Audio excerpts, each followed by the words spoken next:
It was just past 8 in the evening when I got the message from Lisa. Her text popped up on my phone, casual, almost too casual. "Hey, just a heads up, I'll be working overnight with Joe on the Henderson project. Don't wait up." My chest tightened in a way I hadn't felt in years. Overnight with her boss? Joe? The name alone triggered a flash of unease I tried to dismiss.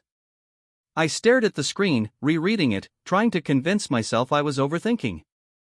After all, I trusted her, or at least, I thought I did. But something in the casual tone, in the way she phrased it, set off alarms I couldn't ignore. I didn't reply immediately.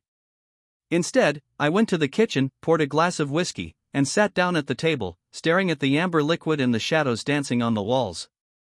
I tried to push away the creeping suspicion, tried to convince myself it was just work, that I was being paranoid. But the truth was, I knew her patterns. The subtle late-night excuses, the slight hesitation when answering texts, the way her phone never left her side, it all clicked into place. Finally, I typed back.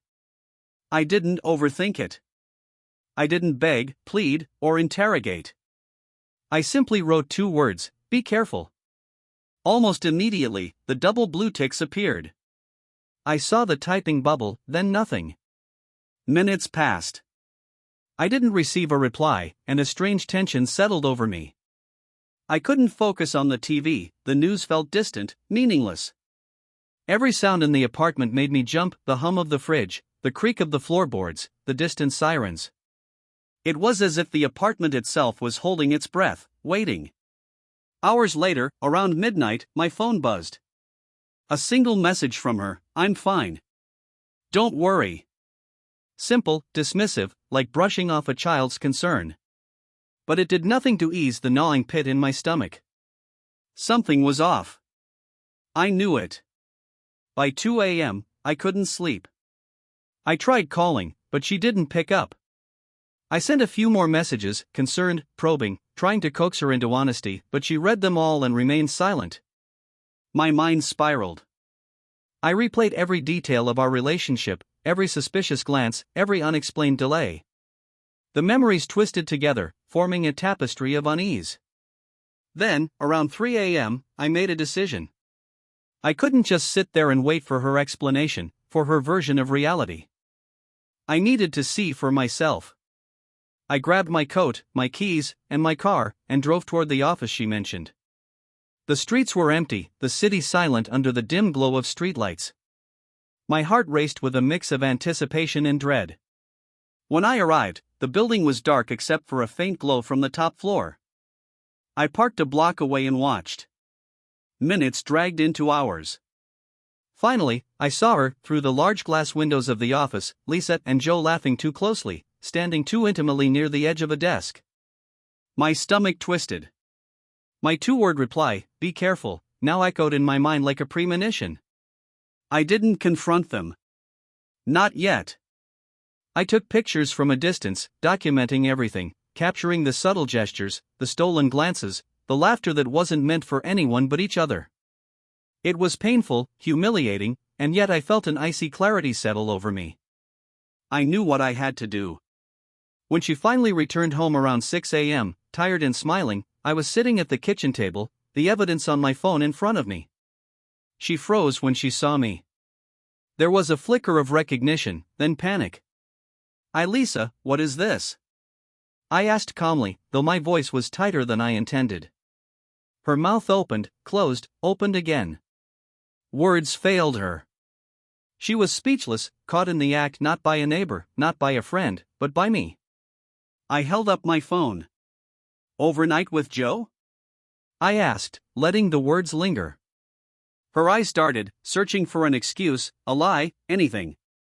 But she couldn't find one. The facade crumbled.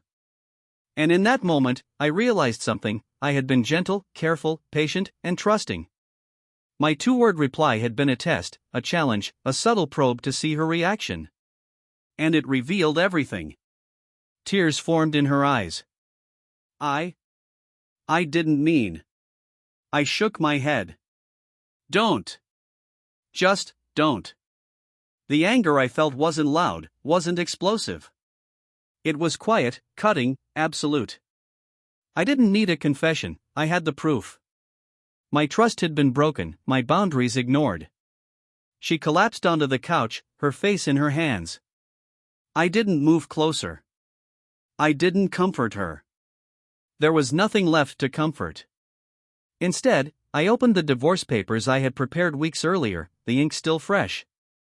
I placed them on the table in front of her. "This is over," I said simply. "You chose your actions, not me.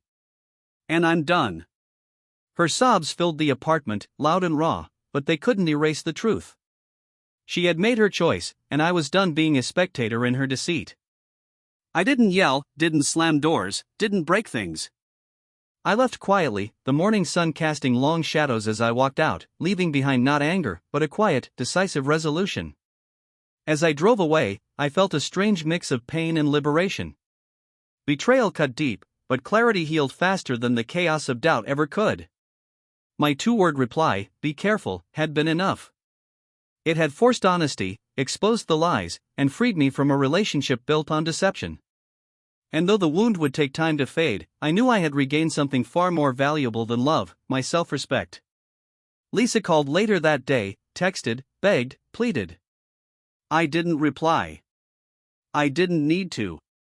My life was moving forward, and her chapter had closed the moment she chose betrayal over loyalty. 2 words had changed everything, and in their simplicity lay the power I had reclaimed.